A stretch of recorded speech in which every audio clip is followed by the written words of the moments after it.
नमस्कार।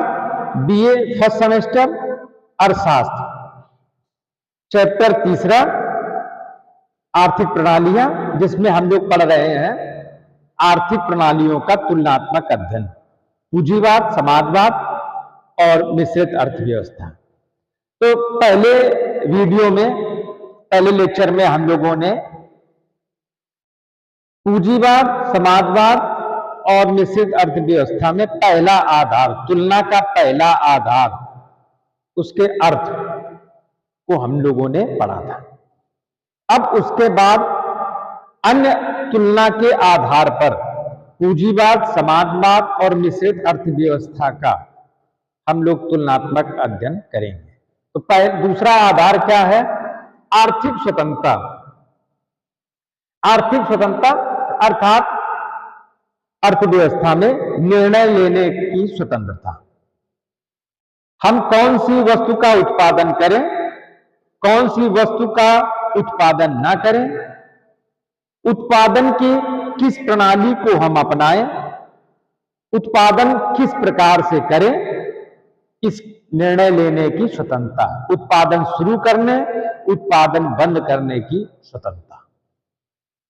पूंजीवादी अर्थव्यवस्था, क्योंकि इसमें व्यक्तिगत अधिकार पाया जाता है साधनों पर और निजी लाभ के लिए संचालित की जाती है, तो पूंजीवादी अर्थव्यवस्था में पूर्ण स्वतंत्रता पाई जाती है। एक साहसी, एक उत्पादक जिस वस्तु का उत्पादन करना चाहता है उस वस्तु का उत्पादन वो करे, जब भी उत्पादन बंद करना चाहता है वो उत्पादन बंद कर दे। उत्पादन की कौन सी तकनीक वो अपनाएगा, श्रम प्रधान तकनीक या पूंजी प्रधान तकनीक, स्वतंत्र है। किस बाजार में उसको बेचेगा, उस वस्तु, उत्पादित वस्तु का मूल्य क्या होगा, इसका निर्णय करने की स्वतंत्रता, आर्थिक स्वतंत्रता किसमें पाई जाती है? तो पूंजीवादी अर्थव्यवस्था में पाई जाती है।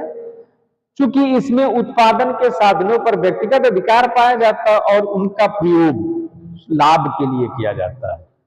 समाजवादी अर्थव्यवस्था में इसमें व्यक्तिगत स्वतंत्रता का अभाव पाया जाता है। क्यों अभाव पाया जाता है? क्योंकि समाज का पूरा अधिकार होता है किस पर? उत्पादन के साधनों पर।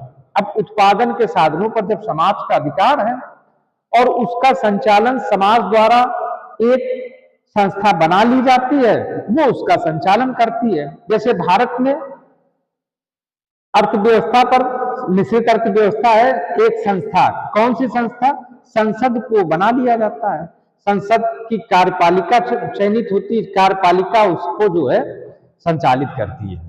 तो इसमें समाजवाद में व्यक्तिगत स्वतंत्रता नहीं पाई जाती है। मिश्रित अर्थव्यवस्था में व्यक्तिगत स्वतंत्रता और नियंत्रण दोनों का अंश पाया जाता है। क्यों पाया जाता है? क्योंकि मिश्रित अर्थव्यवस्था में पूंजीवाद और समाजवाद का सह अस्तित्व पाया जाता है, अर्थात दोनों अर्थव्यवस्थाएं साथ साथ गति करती हैं।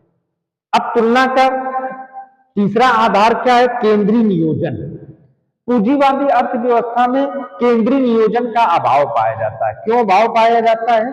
क्योंकि वह स्वहित के लिए संचालित होने वाली अर्थव्यवस्था है। उसमें केंद्रीय नियोजन, वो साहसी व्यक्ति जो होता है, जो उत्पादक होता है, वो स्वयं रूल बनाता है, नियम बनाता है। समाजवादी अर्थव्यवस्था में केंद्रीय नियोजन पाया जाता है और समाजवादी अर्थव्यवस्था में केंद्रीय नियोजन महत्वपूर्ण है। क्यों? क्योंकि समाजवादी अर्थव्यवस्था एक संस्था के द्वारा संचालित की जाती है।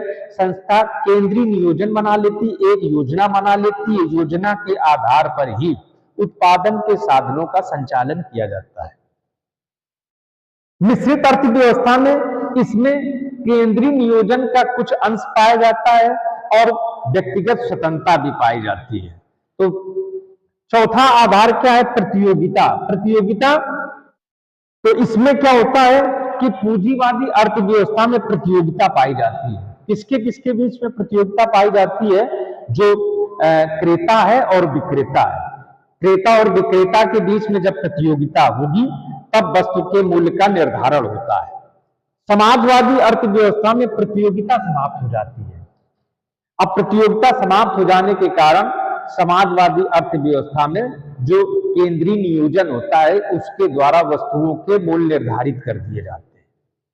इसी प्रकार से मिश्रित अर्थव्यवस्था में सीमित मात्रा में आर्थिक स्वतंत्रता पाई जाती है और सीमित मात्रा में प्रतियोगिता भी पाई जाती है। तो इस प्रकार से इस लेक्चर में हम लोगों ने प्रतियोगिता और केंद्रीय नियोजन और आर्थिक स्वतंत्रता इन तीन आधार पर पूंजीवाद, समाजवाद और मिश्रित अर्थव्यवस्था का तुलनात्मक अध्ययन किया। अगले वीडियो में कुछ अन्य आधारों के आधार पर हम अध्ययन करेंगे।